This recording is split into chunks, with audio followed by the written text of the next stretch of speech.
Okay, so I'm going to start off. So we're reading the book Dear Justice. A character is experiencing many food insecurities and problems. In chapter 3 of the book, the main character Quan, his mom's boyfriend, uh, he's Quan has now been left at home with his 8-year-old, um, 8-year-old, and he has to take care of his. What did you write there? Aaron, that's not right. That is right. Okay, so Quan is having to take care of his little brother and sisters. The only thing left in the kitchen are some Hawaiian rolls and peanut butter and $10. They did have a food stamp card, but Quan's mom's boyfriend took it. So now we're going to ask you some questions based on the book and then just about food banks in general. Okay. My first question, like I just said in our main story, Quan, the main character, his family has a food stamp card, but it is stolen. Do you think there's a more efficient way for families who can't afford to get food can get it? If so, how do we put it in action? Oh, that's a really good question. So you're thinking specifically because the fact that the card was stolen, that is just not very practical if it can be stolen. That makes sense. I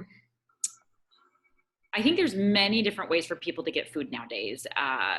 The card system is one way. So I think that that's a good option for people. It used to be more of like a paper voucher is my understanding. So now they're putting on a card so it makes it easier to purchase things from different locations, different types of retailers they could get food from using one of those cards. So it's pretty practical because most of us nowadays, when you're an adult, you're out and about and shopping around, you have a debit card or a credit card or something along those lines. But you're absolutely right. Couldn't be stolen. That would be a cruddy situation to be stuck at home without that access. I think that people also, though, do have access to food pantries, and that's part of what we do here, at Midwest Food Bank.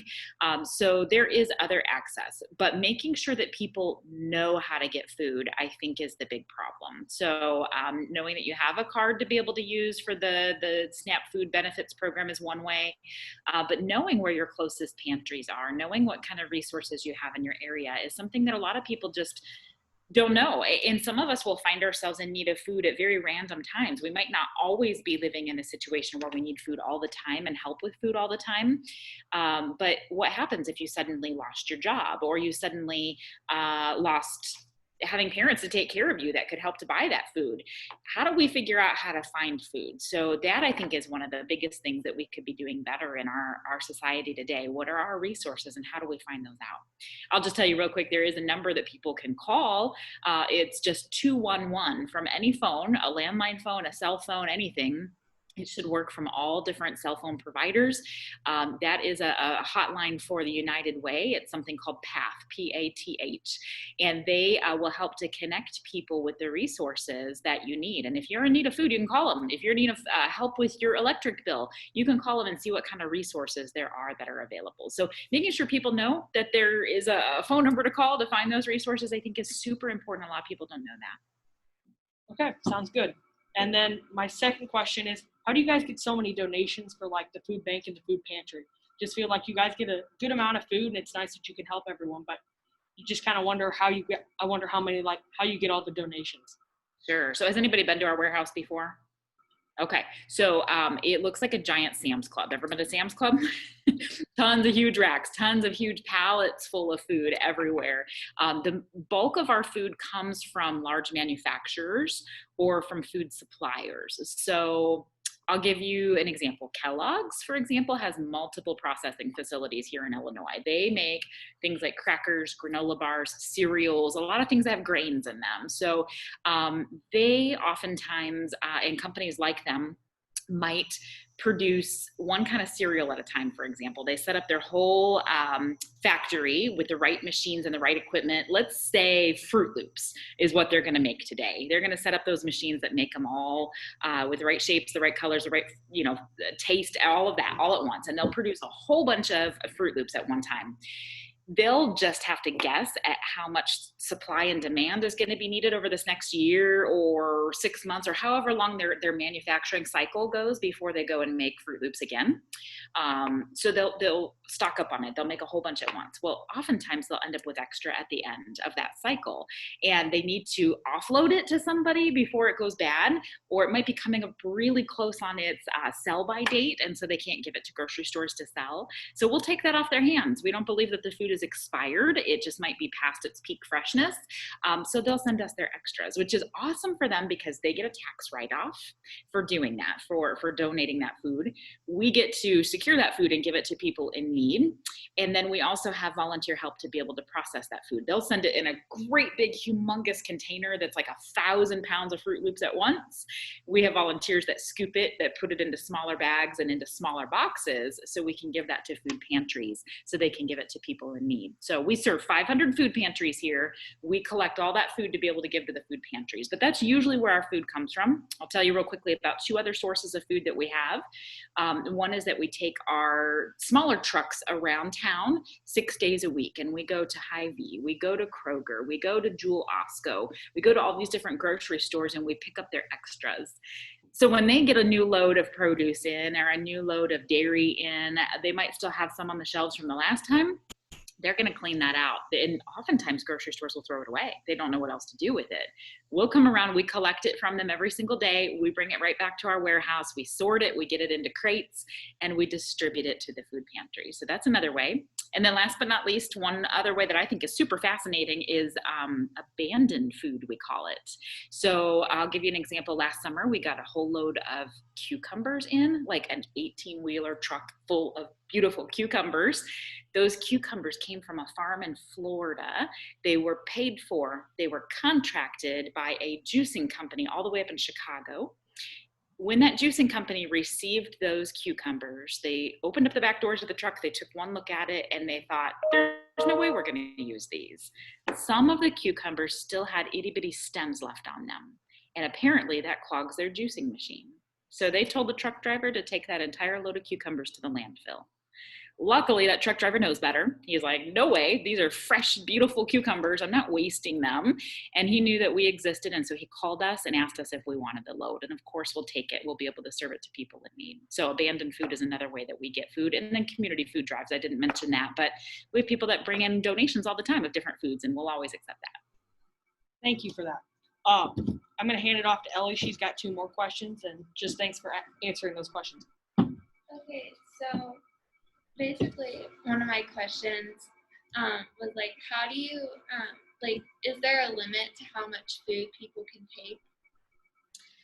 Yeah, good question. So really depends on the different food pantry that we serve. I mentioned we give food to 500 different food pantries. We don't actually serve individuals with the food that they need. So if a family were to come here and say, we really need food, we're going to turn them over to one of the food pantries that we serve. So we don't give it directly to the person or the family.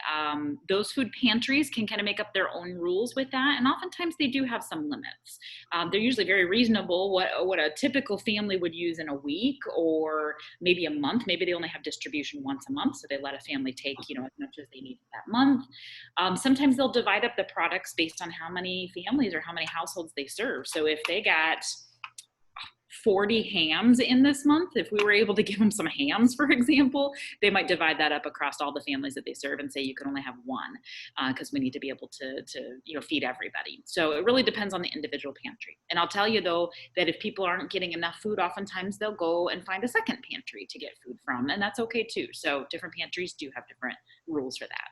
And my book related question would be, in the book our main character Quan starts to steal food. Like, how can you speak to this? Have you ever had like an experience with something like that? Repeat that. What did they say in the book? In the book, our main character Quan starts to steal food. How can you like speak to this? Like, how can you is there any way you can relate to that? Well, I got to ask you guys a question. Can you imagine being so hungry and not having food at your house? That would be really tough. And maybe some of us have been in that circumstance before. That would be incredibly hard. I think about how easy it would be to turn to stealing food. It's a basic human need, right? We all need water. We all need air to breathe. We all need shelter. We need food in order to keep our bodies going. And that is such a strong need. That's much bigger need than I need an Xbox at my house to play games because I'm bored, right? So I think it'd be very common to find yourself in a position of stealing food if you truly had no access to it. And I think that goes back to one of our first questions about, how do we improve that for people, letting them know how to get food and where access is. I wanted to just bring up for you guys, looking for signs in our friends of hunger. Making sure that we take care of the people around us, when they're hungry, and thinking about your character in your book, like what kind of signs would other people see to know to step up and to help. I'll share a quick story. I'm obviously not in 8th grade like you guys are, but we have some friends through our church. My husband and I kept trying to invite them out to eat every Sunday after church. We thought it would be a good time to just get to know them, hang out, have some fun, and just go and have a meal together. And we'd ask them every Sunday, like, hey, you guys want to hang out? We're going to go head off to this restaurant and have a bite to eat. You're welcome to join us. And there was always some little excuse or something that would pop up. They're like, oh, thanks for the offer, but maybe next time. Or thanks for the offer, but I'm kind of tired. I think I'm going to go home and take a nap. Or thanks for the offer. We've got some other things to do. Great. My husband and I didn't think anything of it. But we kept trying to connect with them. We started trying to invite them over to our house for like a potluck or something, just maybe the restaurant thing wasn't their deal. Let's get together and let's, everybody bring a snack and we'll just hang out. Let's have a bonfire out back. What we started to figure out is that every time that food was involved, they turned it down.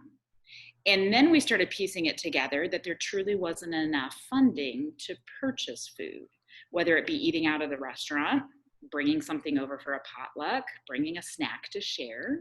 So we started to change our mentality of, come on over, we'll feed you. Like, we didn't realize that was the disconnect. We didn't realize what food insecurity looked like for that family. They hid it very well. Wouldn't be able to look at them and go, oh yeah, these people don't have enough food to eat. They didn't show up that way. But we started to listen to the cues and started to figure out that was truly the case. So I want to turn that back on you guys. Think about your peers. Think about people right at school with you, your friends and clubs and sports and everything else. What other signs do you see that could be happening?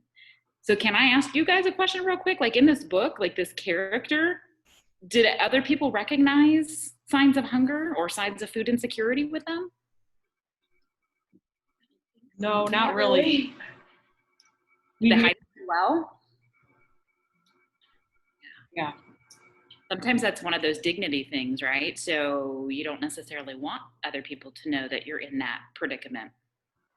So anyway, I want to challenge you guys to think about that with the peers that you're around. If you got a friend that maybe wants to come over all the time because you always have awesome snacks, maybe they won't say that, but they ask if they can come over to your house. They end up staying for dinner all the time. Maybe there's an issue at home. Maybe there's some food insecurity things happening. In McLean County, 1 out of every 7 kids is considered to be food insecure. So you guys sitting at the table right now, there's 6 of you there. We'll add a 7th. Let's pretend we got 1 more or add me into the mix. 1 out of 7 of us, according to data, would be considered to be food insecure, which means we don't know where our next meal is necessarily coming from. So I hope that puts that in perspective.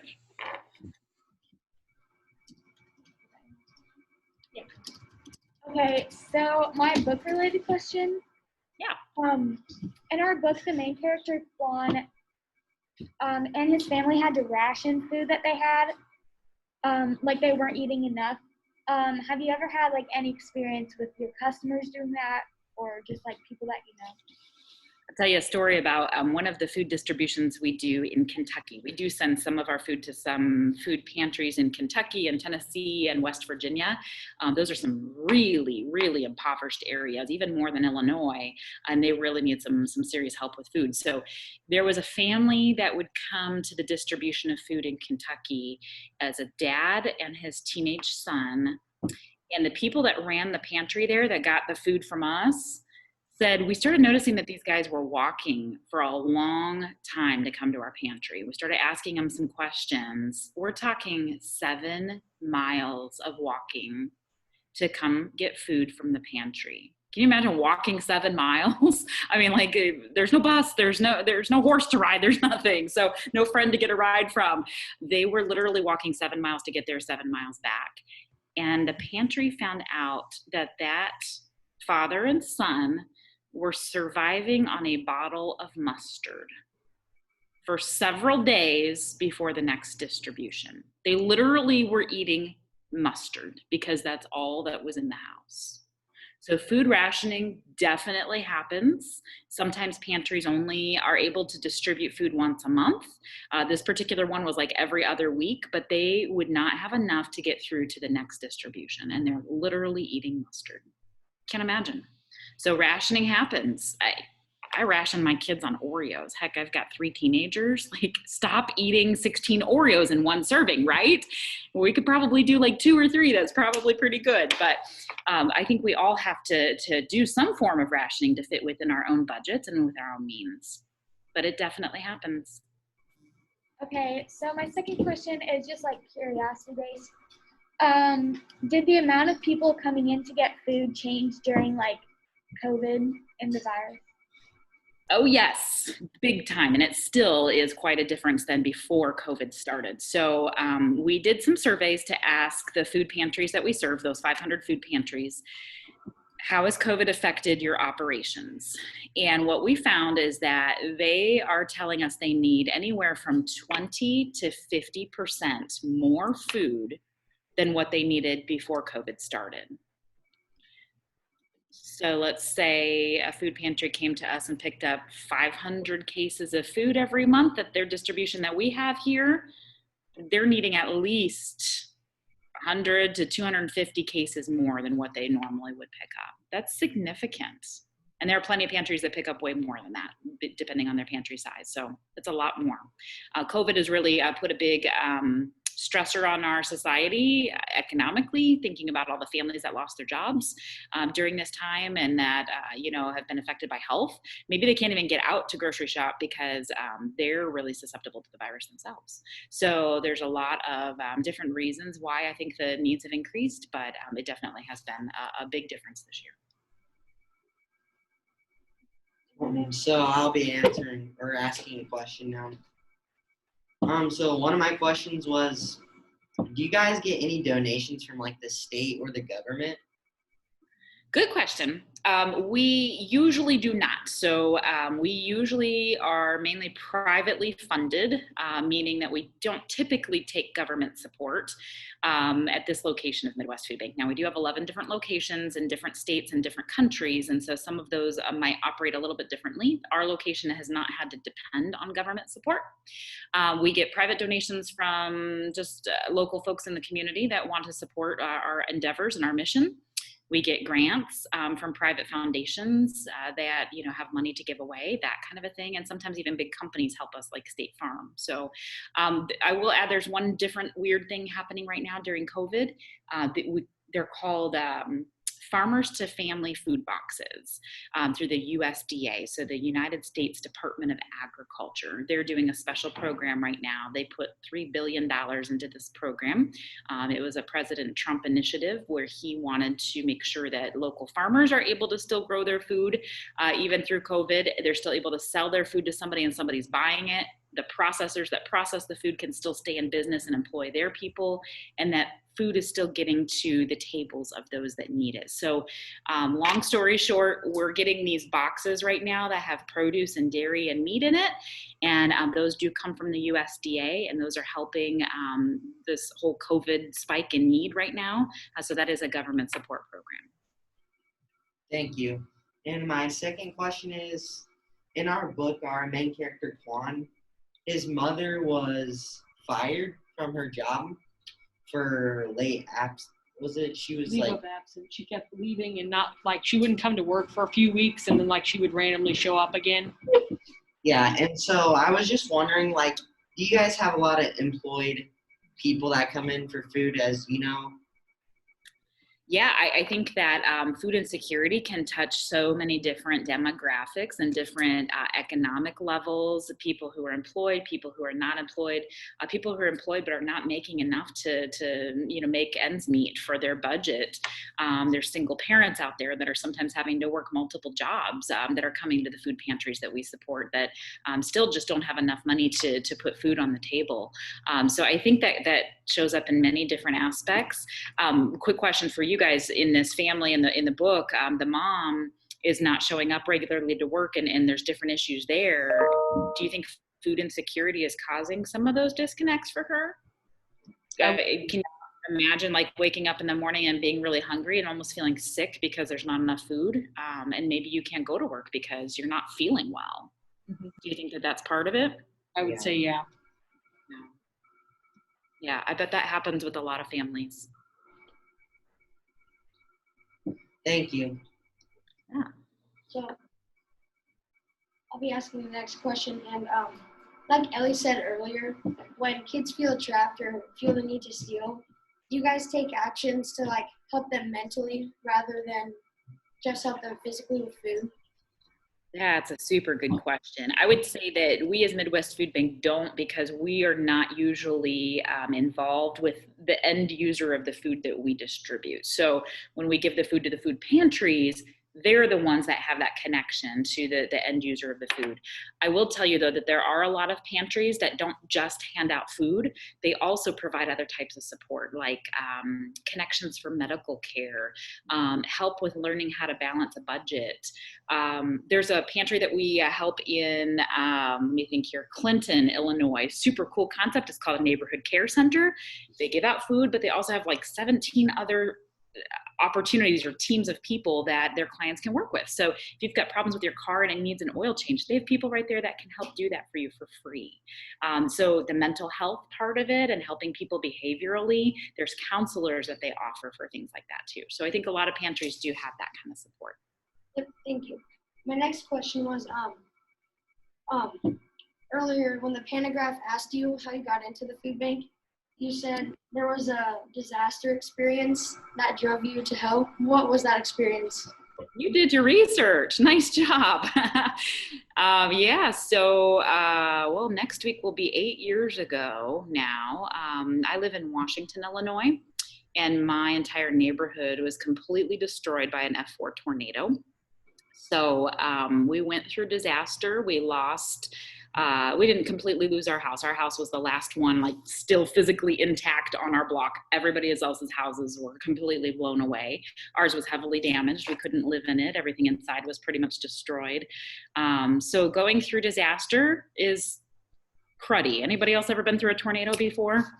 Not fun at all, but doing something like that really gives you a new perspective. It helps you to help the others around you and really understand what people do go through for disaster. That was one of my driving forces in starting here at Midwest Food Bank and working here. It's because I wanted to help other people that are going through the same thing. And we do a lot of disaster relief, not just feeding pantries and giving food to pantries, but we also help people that are going through disaster. Like this week, we're sending out 5 or 6 truckloads full of food to the wildfire areas in California and Colorado, and then also to the hurricane relief areas down south where they've had tons of hurricanes this year. The hurricane season has been horrible. So these folks are oftentimes without food, without housing, without clothing, without shelter, and we want to be able to help. Yep, thank you. Welcome. So my first question is, what more can we do to prevent hunger? I'm having a little hard time hearing you. What more can we do to what? Sorry.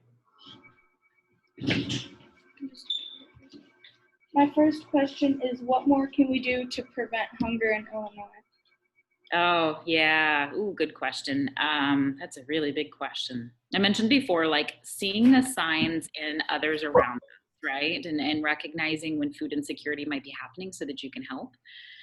I think, again, also making sure that people have the right resources. They know how to get food. We talked about that 211 number, for example. I think also helping kids is incredibly important. We have a program here at Midwest Food Bank that we call Hope Packs. Hope Packs is a backpack weekend feeding program, and we even do it right at your schools. They are your elementary schools in Hayworth. So kids who are considered to be food insecure can take some food over the weekend home with them. We give a bag full of different types of foods and snacks so that they can take it home and have access to food on Saturdays and Sundays. These kids are oftentimes a part of the free and reduced lunch program that the government offers. A lot of us qualify for free and reduced lunch, and that there's no problem with that. But the school helps to identify kids who may need extra help. We want consistency over the weekends. If you get breakfast and lunch at school, and then you have nothing to eat on the weekend, that's when absenteeism happens a lot of times. We talked about the mom not being able to go to work, right, in your book.